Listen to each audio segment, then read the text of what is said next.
믿음으로 산다는 것은 과연 무엇일까요? 저는 참 요즘에 이런 생각을 많이 하게 됩니다. 물론 아이들과 청년들을 함께 공과와 공부를 준비하면서 이것에 관해서 집중하여 하긴 하지만 이 믿음으로 산다는 것에 대해서 참 많이 생각하게 됩니다. 요즘 생각보다 많은 청년들과 청소년들이 믿음의 삶이 신앙에 대해서 크게 관심을 잘 가지지 않는 청년들이 많습니다. 왜냐하면 과거와는 다르게 더욱더 많은 삶이 그들에게 요구되기 때문이죠. 또한 취업과 직업을 위해서, 또한 학업을 위해서 그들이 해야 할 것이 너무나 많습니다. 또한 취업을 위해서 그가 열심히 공부해야 하고, 또한 진급을 위해서 또한 많은 스펙들을 쌓아가야 합니다. 또한 좋은 성적과 원하는 대학을 가기 위해서 열심히 공부하면서 그들에게는 마음의 시간적 여유가 사라지게 됩니다. 그러다 보니 이런 삶 속에서 우리의 삶의 수준은 계속해서 높아져 가고, 그 높아가져간 삶의 수준에서 더욱더 나은 삶을 살아가려 하는 그들에게는 더 많은 자신의 시간들을 투자해야 한다고 합니다. 그러다 보니까 그들에게는 더 이상 교회가 1순위가 되지 않습니다. 그들에게는 교회가 여유가 생기면 가는 곳, 그리고 상황이 되면 가는 곳이 되어버리기도 합니다. 또한 교회의 지도자들과 교회에 다니는 직분자들의 TV에 나오면서 그들의 잘못된 행동들, 또한 여러 가지 이슈들을 통해서 뉴스에 나오는 것을 통해서 많은 청년들이 또한 교회를 멀리하기도 합니다. 그래서 때로는 교회를 그저 예배만 드리는 곳, 또한 말씀을 듣고 실천하기보다는 그저 예배만 참석하려고 하는 종교 생활에 관한 삶을 살아가게 됩니다. 이에 대해서 과거 동료 목회자를 통해서 이러한 이야기를 들은 적이 있습니다. 한 청년을 신방하기 위해 갔는데 그 청년이 청년 모임에 참석하지 않고 11시 예배만 드리고 끝날 때쯤 되면 빠르게 나가는 청년이었습니다. 그래서 그 청년을 일하는 곳을, 아르바이트 하는 곳을 수소문해서 가서 그 청년을 만나서 인사를 하고 이야기를 잠깐 나누었는데, 그 청년이 이렇게 이야기하더랍니다. 전도사님, 저에게 이제 아는 척 하지 말아 주십시오. 그리고 또한 이렇게 찾아와 주지 마십시오. 저는 교회를 조용히 다니고 싶습니다. 그냥 예배만 드리고 갈 것이니 이제는 신경 쓰지 말아 주십시오 라고 이야기를 하더랍니다. 자신은 교회 다니기만 할 것이지 아무것도 하지 않을 거고, 또한 청년부 활동도 하지 않을 것입니다. 그저 그냥 예배에만 왔다가 가는 것이라고 그 청년은 그 동료 목회자에게 이야기하였습니다. 그 이야기를 들으면서 함께 이런 생각을 했던 것 같습니다. 왜 교회를 조용히 다니려고 하지? 조용히 다니면 나는 그 의미는 뭘까? 그리고 교회 다니면서 조용히 다닐 수 있을까? 하는 생각들과 질문들을 서로 하게 되었습니다. 그 청년에게 저는 이렇게 묻고 싶었습니다. 그것이 무엇이었냐면, 믿음은 믿음에 대해서 알고 있는 것일까? 혹시 믿음으로 산다는 것에 대해서 그 청년은 알고 있을까 하는 생각들을 가지게 됐습니다. 우리는 말씀을 듣고 따르는 순종에 대해서 참 많이 듣습니다.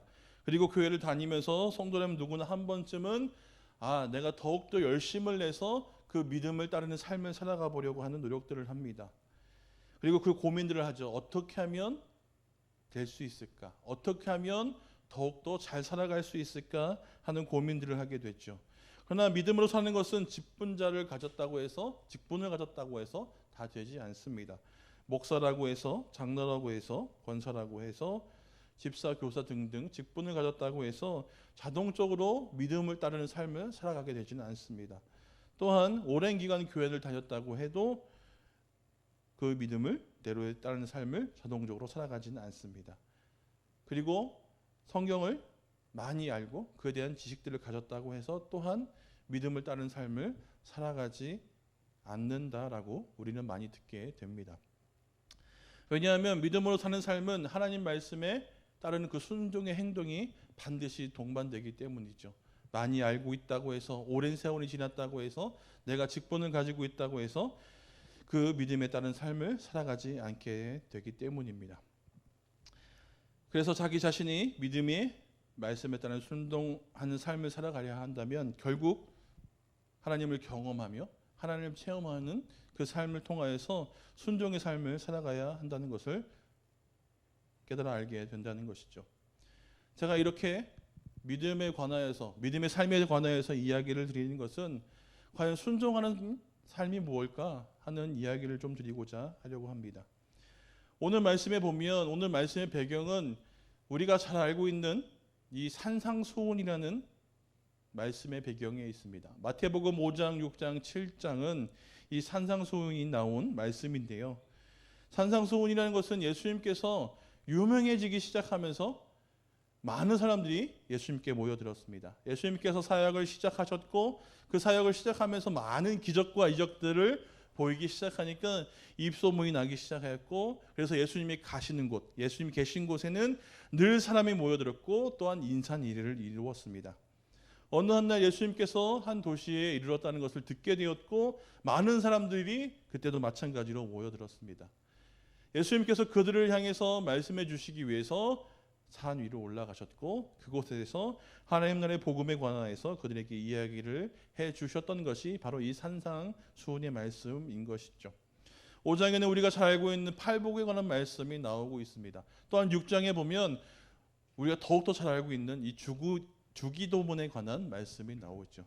또한 오늘 본문이 읽었던 이 말씀이 7장에 기록되어 있습니다. 오늘 본문에 읽었던 말씀은 하나님께서 하나님의 말씀을 듣고 이제 순종하는 삶에 대해서 예수님께서 이야기하시면서 반석 위에 짓는 집과 모래 위에 짓는 집에 관하여서 비유로 사용해서 말씀을 들려주시는 것이죠. 이렇게 산상수훈 가운데 예수님께서는 믿음으로 삶을 살아가는 자가 과연 어떤 삶이냐, 즉 순종하는 삶을 살기 위해서는 어떻게 해야 하는 것인가에 대해서 이야기를 해주십니다. 우리가 알고 있는 이 팔복에 관하여서 예수님께서는 이 팔복에 복받을 자를 통하여서 무엇을 이야기하시냐면 우리가 믿음으로 살아가야 한다면 이러한 성품들을 가져야 한다라고 말씀합니다.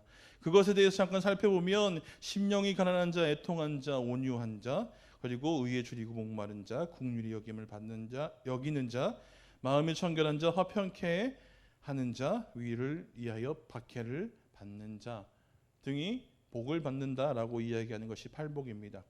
여기서 이야기하는 심령의 가난함, 애통함, 온유함, 의에 줄이고 목마름, 그리고 긍휼히 여긴 마음의 청결함, 화평케 함을 위하여 박해 받음에 관하여서 좀 설명을 잠깐 드리자면, 심령이 가난한 자는 결국 하나님을 의지하는 자를 이야기합니다. 왜냐하면 가난한 사람을 누군가를 의지할 수밖에 없기 때문이죠.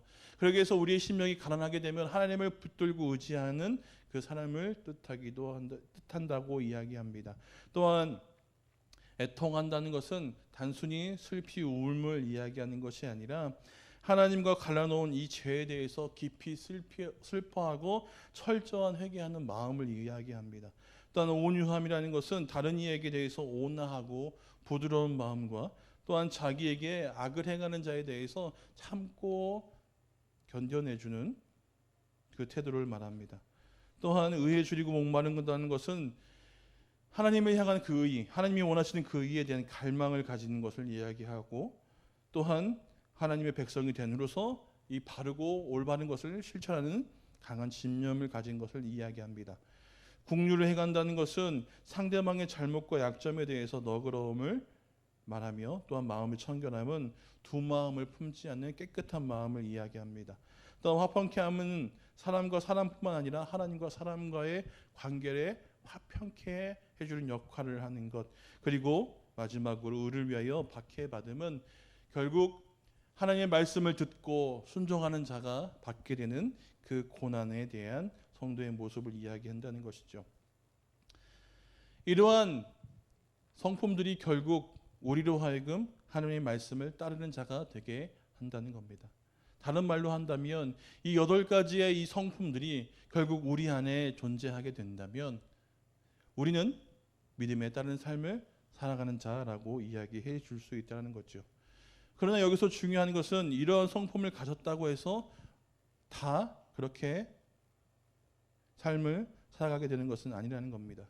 왜냐하면 이 성품을 가질 수 있는 방법은 원한다고 해서 다 품을 수 있는 것이 아니라 오직 하나님께서 주셔야 한다는 거죠. 하나님의 말씀을 듣고 깨닫고 그것대로 순종하는 삶을 살아가려 한다는 것은 결국 하나님께서 알려주시고 깨닫게 하시고 인도해 주시면, 주시지 않으면 되지 않는다는 것을 이야기해 주고 있다는 거죠. 그래서 예수님께서는 이 6장의 기도에 관해서 이야기를 하시면서 기도를 통하여서 하나님을 의지하도록, 하나님만 바라보도록 하는 말씀들을 이야기해 주십니다. 그래서 주기도문을 통하여서 하나님의 뜻이 이루어지기를, 그리고 우리가 시험에 빠지지 않기를, 죄를 짓지 않기를, 그리고 긍휼과 용서의 마음을 품기를 기도해야 한다는 것을 이야기해 주셨습니다. 이렇게 하나님의 말씀을 우리가 기도하여 간구하여 듣게 된다면 우리에게 이 8가지의 성품이 자리 잡게 됩니다. 이렇게 성품을 가지고 하나님을 의지하는 삶을 살아가는 자에게는 결국 하나님의 말씀을 듣고 그대로 따르게 되는 순종의 삶을 살아가게 된다는 겁니다. 오늘 마태복음 7장 23절의 말씀을 다시 한번 읽겠습니다. 7장 24절의 말씀입니다. 그러므로 누구든지 나의 이 말을 듣고 행하는 자는 그 집을 반석 위에 지은 지혜로운 사람 같으니. 아멘.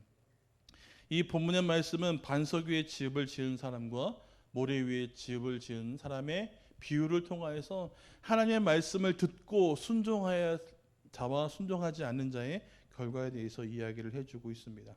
하나님의 말씀을 듣고 순종하는 자는 그 집을 반석 위에 놓은 사람과 같다라고 이야기하고, 하나님의 말씀을 하나님의 말씀을 듣고도 행하지 아니한 자는 모래 위에 집을 지는 사람과 같다라고 이야기합니다. 결국 이것을 살펴보면 하나님의 말씀을 듣고 순종함으로 행하는 자는 그 반석 위에 집을 짓는다라고 이야기하는데, 이 반석은 믿음의 고백을 의미합니다.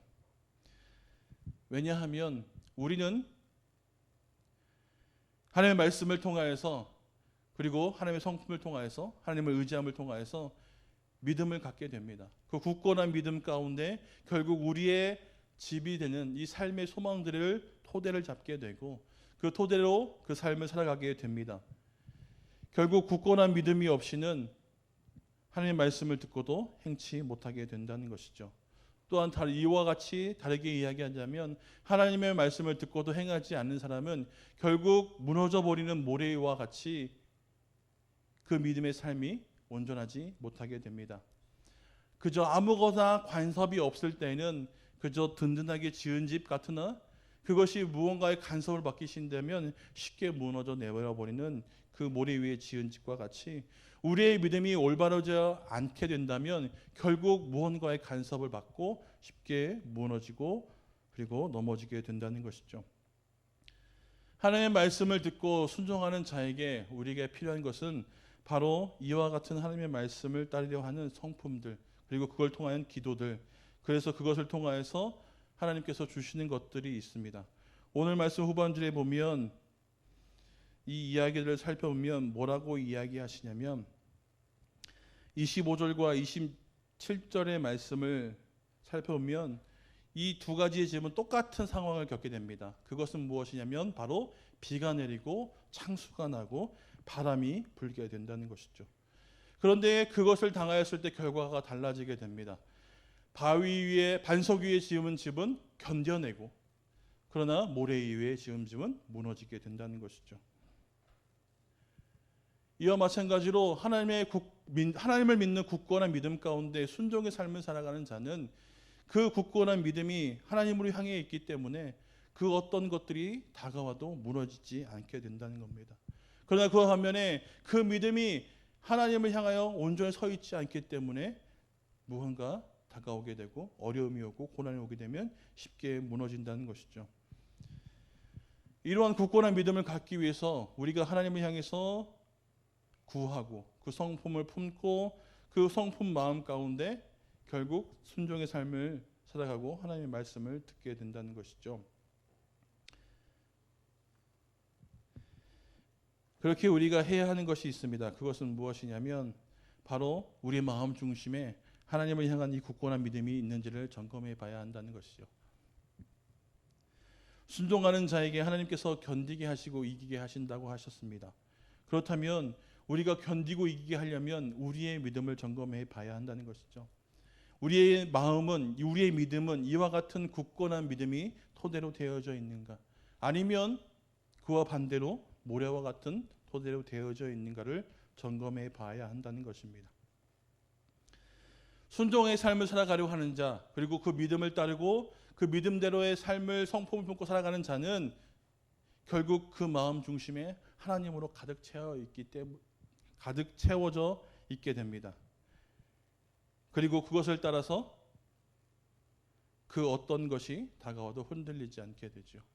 비와 같은 작은 어려움, 창수와 같은 큰 어려움, 또한 믿음을 흔들고 넘어뜨리게 하는 이 바람과 같은 이 유혹과 어려움들이 다가올 때 그 마음 중심에 굳건한 믿음을 가지고 있는 사람은 절대 흔들리거나 넘어지거나 무너지지 않게 된다는 겁니다. 그와 반대로 굳건한 믿음을 갖추지 않는 사람은 결국 그 마음에 하나님도 없을 뿐더러 또한 자신의 생각하는 많은 것들이 있기 때문에 세상의 유혹과 어려움 등에 쉽게 무너져 버리게 된다는 겁니다. 그래서 순종하는 자에게 요구되는 것이 있습니다. 바로 이와 같은 믿음을 우리가 가져야 한다는 것이죠. 앞서 말씀드린 것 같이 믿음의 삶을 따라가려 하는 자들에게는 반드시 필요한 것이 있었습니다. 그것은 바로 굳건한 믿음이라는 거죠. 또한 그 믿음을 토대로 하나님께 구하고 그것을 통해서 하나님의 말씀을 순종하는 삶을 살아갈 수 있게 됩니다. 그런 자에게 하나님께서는 견디고 이기게 하는 은혜를 주신다고 말씀을 하고 있습니다.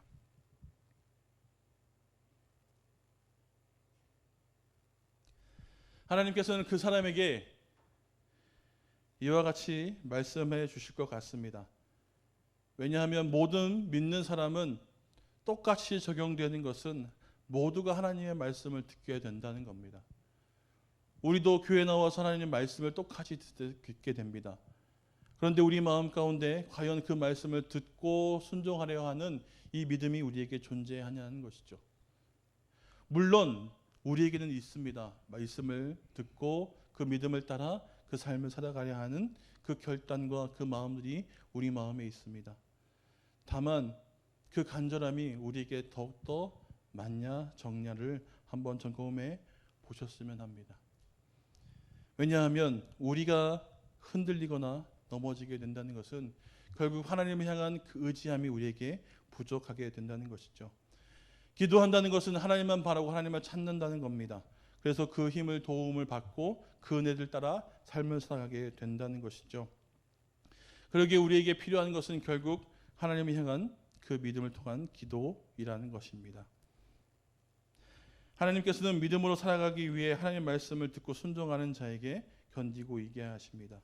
또한 그런 사람의 마음의 중심을 보시고 그가 하나님의 뜻대로 살아가려 하는지 하나님의 뜻대로 살아가려 하지 않는지를 알게 된다는 것이죠.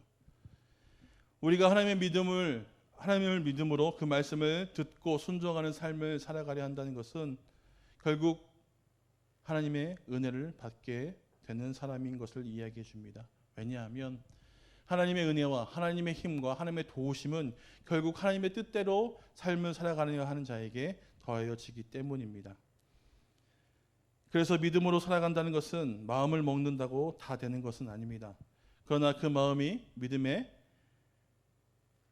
따라 살아가려 한다면 그 사람은 하나님의 말씀을 듣게 되어 있다는 거죠. 그리고 그 가운데 하나님의 말씀을 깨닫게 하심을 통하여서 그에게 믿음으로서 사는 자의 성품과 하나님만 바라고 의지하는 기도를 하게 하시고 그 마음을 준비하게 하십니다. 이렇게 그 마음이 준비되면 굳건한 믿음을 다지게 하시고 그리고 그 말씀을 따라 이제는 순종하게 하십니다. 그러면서 그 마음의 중심에 하나님으로 가득 채워지게 하시고 또 하나님만 바라보게 되게 하면서 하나님께서는 그에게 다가오는 어려움과 유혹을 견디고 이기게 해 주신다는 것이죠. 우리가 믿음 생활하면서 순종하려 한다는 것은 정말 우리의 하나님 나라 가는 그날까지 해야 하는 그 목표이고 삶의 방향일 것입니다. 그러나 그것이 우리가 마음 먹는다고 쉽게 되어진다지 않는다는 것은 우리는 너무나 잘 알고 있습니다. 그렇다면 우리가 해야 하는 것은 무엇일까요? 하나님 앞에 엎드리는 계속된 삶의 간절함이 우리에게 있어야 한다는 겁니다. 정말 믿음을 따른 삶을 살아가려 하는지, 정말 그 순종함을 통하여서 내가 구하고자 하는 것이 무엇인지라는 것이죠. 우리는 순종함을 통해서 하나님의 말씀을 따라 듣고 우리에게 더하여 주신 그 축복만을 바라는 것이 아니라 우리가 그 삶을 통하여서 하나님이 원하시는 삶을 살아가야 한다는 겁니다. 왜냐하면 우리의 순종의 삶은 나 자신을 위한 것이 아닙니다. 하나님이 원하시는, 하나님이 기뻐하시는 삶을 살아가기 위한 것이죠. 왜냐하면 우리는 하나님의 백성이요 하나님의 자녀요 하나님의 것이기 때문이라는 것입니다. 그러기 위해서는 우리가 믿음이 잘 굳건하여질 수 있도록, 닫아질 수 있도록 하나님을 계속해서 찾아야 합니다. 그렇다면 하나님께서는 그 믿음에 따른 순종의 삶을 살아갈 수 있는 그 마음들을 우리에게 품게 하시고 그 마음이 자리 잡게 되면 우리는 계속해서 하나님의 말씀을 듣고 깨달을 수 있게 됩니다. 그리고 그 깨달음을 통하여서 그 말씀을 따른 순종의 삶을 살아가야 한다는 것이죠. 혹시나 지금 우리의 삶이 흔들리거나 넘어지거나 하고 있지는 않습니까? 그렇다면 과연 우리는 우리에게 다가오는 어려움을 통하여서 무엇을 점검하여 볼 수 있을까요? 우리의 믿음이 하나님께 굳건히 섰는지 아니면 조금은 무너져 있는지를 점검해 볼 수 있게 될 것입니다. 그러니 우리가 말씀을 듣고 순종하는 굳건한 믿음을 가지기 위하여 날마다 하나님께 구하시고 또한 그 가운데 더해 주신 하나님의 말미암아 순종하는 우리 모두에게 견디고 이기게 할 수 있는 힘과 은혜를 주실 것입니다. 또한 하나님이 함께 하시면서 그것을 이길 수 있도록, 견딜 수 있도록 인도하여 주실 것이라는 것이죠. 이것을 기억하시고 하나님의 말씀을 듣고 더욱 순종하려는 우리 모두가 되기를 주님의 이름으로 축원드립니다. 우리 함께 찬양하시고 함께 기도하겠습니다.